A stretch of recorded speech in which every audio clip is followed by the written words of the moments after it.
Could you explain the example of home field advantage and why it's so powerful for showing the effective beliefs? Sure. So, like most of your listeners who know about the placebo effect, they know probably about the home field advantage. It's pretty prevalent in our society that if you play in your home stadium or your home court, you have an increased likelihood of winning, regardless of opponent. In college football, you have a 60% chance of winning in your home stadium.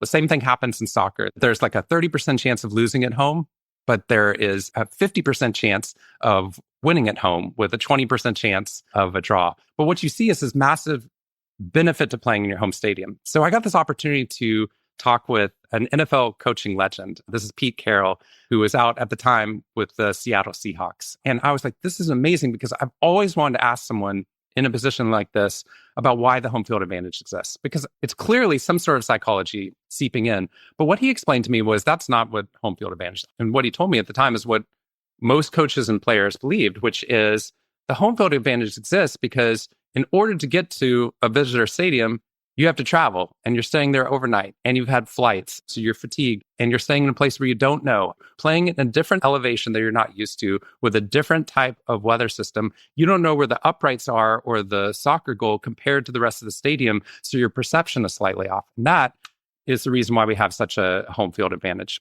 And then COVID started and the home field advantage disappeared. Statistically, it completely was gone. But what is amazing about this is that none of the things that Coach Pete Carroll had talked about, which were all the things we knew were the reasons for the home field advantage, were the reasons for the home field advantage because they were all still true. You still had to travel. You're still in a different place with different weather. All of that had actually remained constant. The only difference is for the first time in the history of sports, we got to see players play in their home stadium but without fans in the stands.